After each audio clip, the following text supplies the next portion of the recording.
Salut tout le monde. Alors aujourd'hui on va faire une petite vidéo. On va diviser mon visage en deux et on va faire d'un côté ce qu'il ne faut pas faire, de l'autre côté ce qu'il faut faire. Si vous voulez éviter d'accentuer les yeux tombants, le visage qui s'affaisse, etc., etc., je vais vous donner donc les techniques à faire contre les techniques à ne pas faire. Donc évidemment, en premier lieu, on nettoie sa peau, on hydrate sa peau, ça de toute façon, voilà, c'est la base. Ensuite, de ce côté de mon visage, j'ai mis une base, donc pour moi, une base matifiante. Et de ce côté, je n'en ai pas mis. Alors déjà, on va attacher la tignasse. Ok, donc, ce qu'il ne faut pas faire. Alors, je vous répète sans arrêt qu'en make-up, il n'y a pas de règles, etc. Non, effectivement, il y a très peu de règles. Au niveau notamment des couleurs, etc., vous faites ce que vous voulez. Eyeliner, pas eyeliner, vous faites ce que vous voulez. Voilà, c'est vraiment, vous vous faites plaisir. Par contre, c'est vrai qu'il y a des techniques pour corriger certaines choses qui pourraient vous gêner dans votre visage. On va commencer donc par le teint. Donc de ce côté, je n'ai pas mis de base. Ce qu'il ne faut pas faire, c'est mettre un fond de teint trop clair ou trop foncé. Je vous montre ça. Donc de ce côté, un fond de teint de ma carnation. De ce côté, un fond de teint beaucoup trop clair. Donc évidemment, on estompe, beauty blender, pinceau. Après, c'est comme vous voulez. Donc j'estompe les deux côtés et on va voir. Donc le fond de teint est posé. Autre erreur à ne pas faire, notamment si vous avez une peau mûre ou à tendance sèche, ne pas prendre des fonds de teint poudrés. Pour les peaux mûres, privilégiez quand même les fonds de teint liquides qui sont un peu plus glowy et qui vont éviter de faire masque sur le visage. La Beauty Blender, si vous l'utilisez toujours humide, pensez-y, et toujours de l'intérieur vers l'extérieur. Donc là, j'ai pris une teinte plus claire. Les teintes trop foncées, c'est pareil, ça ne va pas. Le fond de teint est vraiment là pour unifier le teint, c'est tout. Pas pour paraître plus bronzé ou je ne sais quoi. Ok, maintenant on va passer au contouring léger. Donc voilà, j'ai posé mon contouring, donc j'ai fait les deux couleurs pour que vous puissiez voir. Ce qu'il faut faire, c'est vraiment au niveau de la teinte foncée, partir de la tempe ici et faire vraiment juste en dessous de l'os de la pommette et remonter un petit peu, ne pas trop descendre. Là de ce côté, je suis vraiment venue faire un trait droit et bien en dessous de ma pommette, ce qui fait que le clair se retrouve ici, juste au ras de la mâchoire, alors que ce qu'il faut faire, c'est mettre du foncé au ras de la mâchoire. Au niveau du front, plus vous avez le front haut et plus vous voulez le rétrécir, plus il va falloir mettre de la teinte foncée vers le bas. Ici, j'en ai mis juste un petit peu en haut. Le contouring du nez, je n'ai mis sur l'arête que du clair. Maintenant, on va blender les deux côtés. On accentue avec le contouring poudre qu'on vient placer au même endroit que le contouring crème. Donc ici, pour le côté à faire,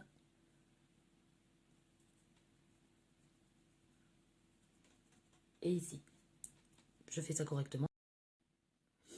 Donc là, si je me mets en face, vous voyez qu'ici, le fait de mettre le contouring à cet endroit-là, ça fait ressortir ma pommette. Ici. De ce côté, rien. Pareil ici. L'ovale du visage est dessiné. Ici, pas du tout. On passe à l'anti-cerne.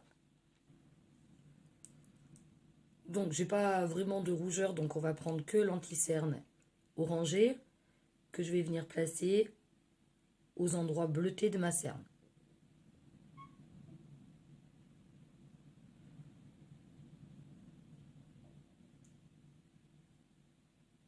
Ici et de l'autre côté, je vais pas en mettre.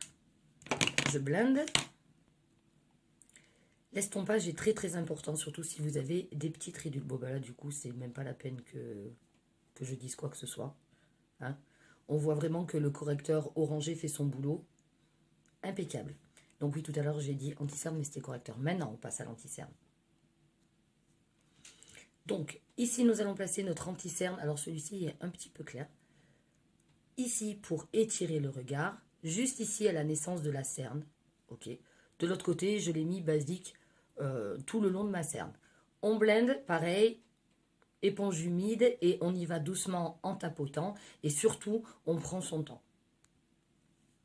Au niveau du résultat, de ce côté, le regard est lifté. De ce côté, pas du tout.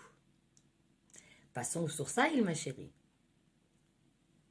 Donc de ce côté, j'ai fait mon sourcil. De ce côté, je ne le fais pas. Je vous montrerai aussi du coup le déséquilibre que cela crée de ne pas faire son sourcil.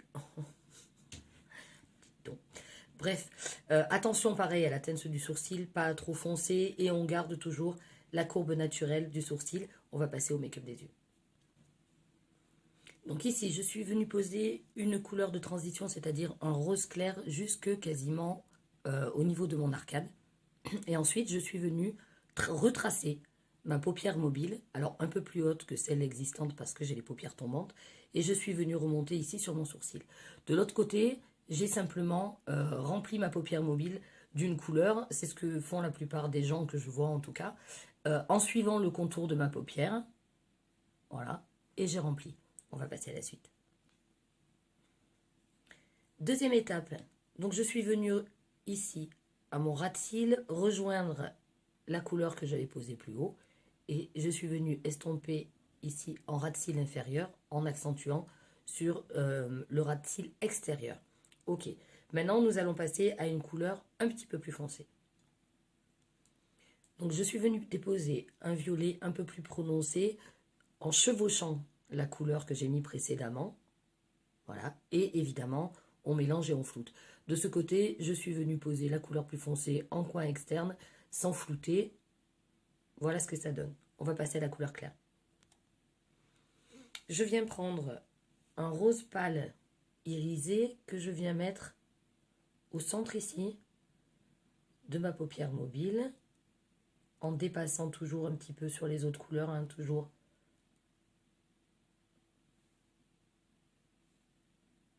Hop, je termine. Donc j'ai posé la couleur claire irisée au centre de ma paupière mobile et je suis venue faire un rappel ici en ras de cils du coin interne jusqu'à à peu près la moitié de l'œil en chevauchant bien sûr sur l'autre couleur. Avec une couleur encore plus claire, je viens faire le coin interne de mon œil ici en dépassant un petit peu et je viens juste faire le raccord ici juste en bas, vraiment au coin vraiment très très interne, le plus interne du coin interne. De l'autre côté, j'ai rien touché parce qu'en général, voilà. Ce que je vois aussi beaucoup, c'est le trait de crayon noir en ras de cils ou dans la muqueuse. C'est pas mieux. Donc voilà, c'est ce que j'ai fait ici et on va passer au mascara. Donc sur ce côté, je suis venue donc prendre mes cils à la racine, mettre de la matière sur tout le cil, brosser et vraiment avec la pointe de ma brosse, je suis venue mettre les cils en éventail en insistant sur le coin externe de mon œil. Au niveau de mes cils en bas, il y a des fois comme ça, très peu ici et j'accentue toujours sur le coin externe. De ce côté, j'ai fait ce que la plupart des gens font, c'est-à-dire mettre du mascara sur la pointe des cils et c'est tout, et d'en mettre beaucoup trop sur les ras de cils inférieurs. On va passer au blush. Ici, je vais déposer un petit peu de matière sur le haut de ma pommette sans l'écraser et je vais venir étirer en montant vers la tempe. Et je travaille vraiment mon blush. C'est juste pour donner un petit peu de peps et un côté bonne mine. De l'autre côté, je vais prendre de la matière et je vais venir faire comme on nous disait au début, sourire et en mettre ici sur le haut de la pommette en remontant.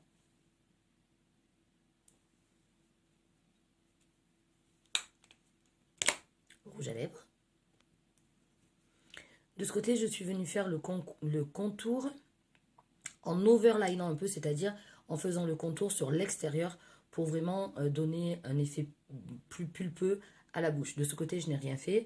Donc, on va passer au rouge à lèvres.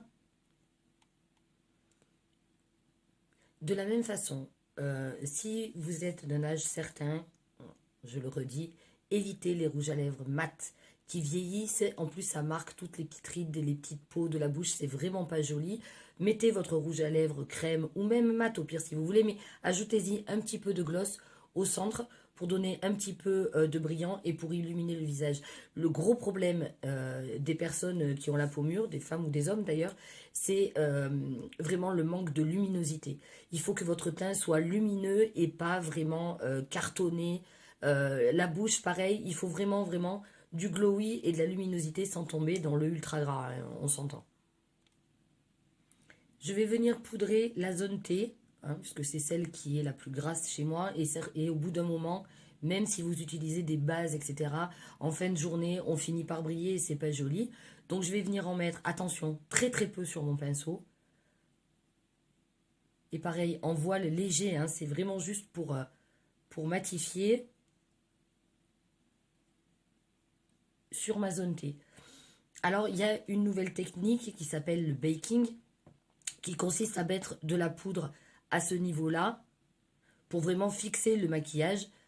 Nous, on ne peut pas faire ça parce que tout ce qui est poudre va venir se mettre vraiment à l'intérieur des rides et des ridules et ça va donner vraiment tout ce qu'on ne veut pas, un aspect hyper vieilli, des poches et des rides marquées, on ne veut pas. Donc juste, on va venir vous faire poser un voile léger au niveau de la zone T et on va garder vraiment la luminosité et le glowy sur le reste du visage. Pour les plus courageuses, on va passer au eyeliner. Alors je sais que c'est le cauchemar de pas mal de gens, mais si on suit les techniques simples, c'est relativement facile. Je vous montre ça.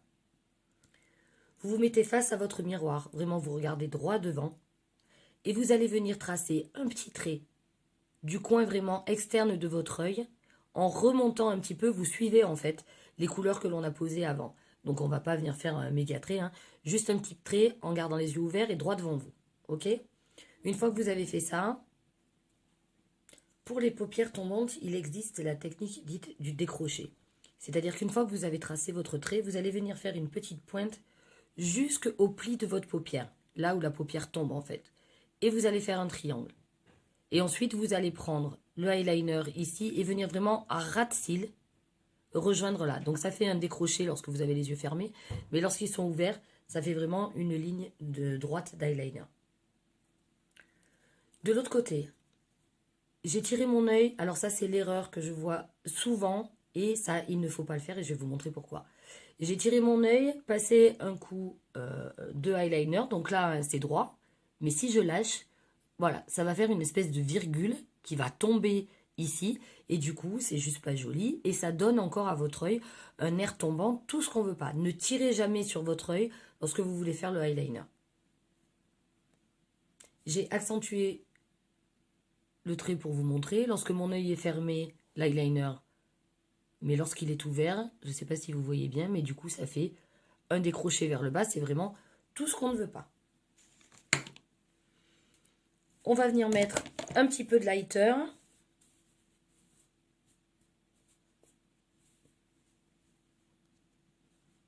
Je suis venue déposer un tout petit peu de lighter liquide sur le bout du nez et en haut de mon arête. Et un tout petit peu ici en haut de ma pommette.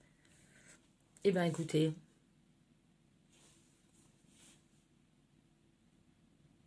alors le maquillage c'est vraiment un véritable atout, un véritable allié. Encore faut-il avoir les bonnes techniques de base. C'est-à-dire que de ce côté, voilà, je suis vraiment liftée, creusée au bon endroit, structurée. Ce côté, c'est tout ce que je veux pas. Voilà, j'ai un regard froid, les paupières tombantes, je ressemble à Pikachu. C'est la catastrophe internationale. Je vous fais des photos